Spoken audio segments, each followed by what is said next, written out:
For those people who can't get enough of me, which I think is approximately, if I'm doing the math correctly, that's -3.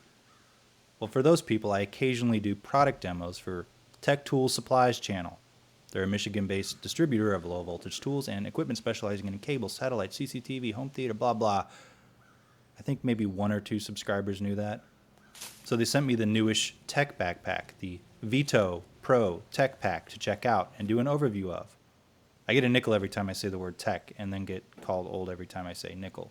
The bag is made for those tools who have to climb ladders, or those who have to climb ladders with tools. Sorry, I read that wrong. Play in the mud, test signals, cable, and more, and like to have their hands free. The Veto Pro Pack has features not seen in your typical JanSport or Hello Kitty backpack. It's overbuilt, has a ton of pockets, is rigid enough to support itself upright on the ground, or can be hung from ladders, or cages, or helicopters mid-flight, I assume. The pack is constructed out of durable, waterproof, PVC-impregnated nylon, but only after a bottle of Shiraz, with leather reinforcements, and also a rigid and waterproof hard plastic polypropylene bottom.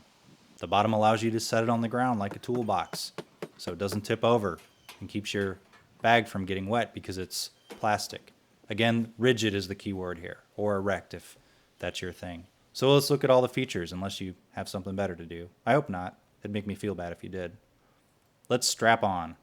You have a adjustable chest strap with a bit of elastic in the middle for flex, and adjustable shoulder straps. Now mind you, this pack weighs a bit over 9 pounds empty, so it's not for gram counters, but it's purposely constructed that way so it doesn't break under the weight of your tools, and you can throw it and kick it around if your parents never taught you any better. Now, taking the pack off, you have a heavy-duty pivoting handle that allows you to carry it like a traditional toolbox, and as you set it on the ground, you'll notice it is very stable upright. Around the outside, there's pockets and points of attachments. You got places for Sharpies or glitter pens or flashlights or knives. And E-tape or duct tape here with this little loop. That's cool, huh? And there's a heavy-duty ring. Okay, I don't know what that's for, but there's one on both sides. And an exterior steel tape measure clip area. On the back, not the part that's touching your back, which would be the front of the backpack, or would that be the back? Okay, this part. The part here, you have a heavy-duty zippered small wallet-sized area up top. I also get a nickel every time I say heavy-duty. A clasp pouch up top with a main area and 2 other areas. Then this is your cord area, electrical cords, Cat 5, rope, fruit by the foot, a snack, whatever, man. Here's 100 foot of 16 gauge Walmart brand crap AC cable for reference. I'd say 50 foot of thin gauge stuff or less is probably best. 100's overdoing it. Inside the back part, you have a bunch of pockets. I'd pause it if I were you and you'd want to count them. Okay, if you can't count, then there's 8 on top and a triple layer on the bottom. 6 on the back row and 2 layers of neoprene. Then there's the 2 zippered pouches with plastic to protect the stuff inside from moisture. Good for phones or folded documents like treasure maps.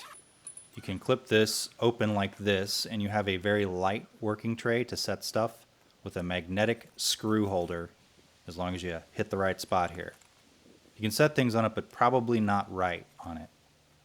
Alright, so let's zip it back up and look at the part that touches your back, which is foam padded. You have to unhook it up top, and then unzip, as to make it sound creepy. Inside there's more pockets, a sort of shallow zippered part up top with some hooks and loops here. Great for car keys. Then there's smaller neoprene areas for, bits or thumb drives or maybe some Pez. Bottom you get half neoprene, half thick nylon. Great for large tools like drills or multimeters, but not large tools like jackhammers or chainsaws. So maybe medium or smaller tools if we're talking the scale of tool relativity. Then there's a large zippered area here for your tablet. And as you can see, you can do this with both sides open while you're working from your pack. And it doesn't tip. A few other things to note. The Veto Pro Pack has a 5-year no downtime warranty, which is a warranty that sends you a loaner bag while yours is being worked on. I don't know how long it takes you to get your loaner bag, but you could always email them if that's important to you. Also, I don't know if you noticed, but the bag is camo, which is probably why you didn't notice it. Man, camo jokes never get old. All zippers are heavy-duty YKK, and Veto recommends you lube and clean them out regularly if you happen to work in filth a lot. Fun fact, apparently there is such a thing as zipper lubricant. TIL, there's such a thing as zipper lubricant for the Reddit crowd. Also, it has a cool hook. They say it's been rated to 200 pounds so you can dangle it from any dangleable surface.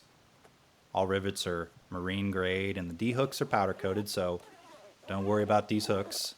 You can get this along with Veto Pack's smaller but equally as manly or ladily models from Tech Tool Supply. This is their heaviest, dutiest pack, and they also make smaller, lighter packs if you are less of a tool. If you're a mobile outdoors, up in the air, or filthy type of tech, then this is a perfect bag for keeping your hands free while bushwhacking or climbing a ladder or, hiking to a remote area. If you spend a lot of time in wet climates, a rain fly might not hurt because although the fabric is pretty water resistant, sometimes zippered areas can let water in torrential downpours.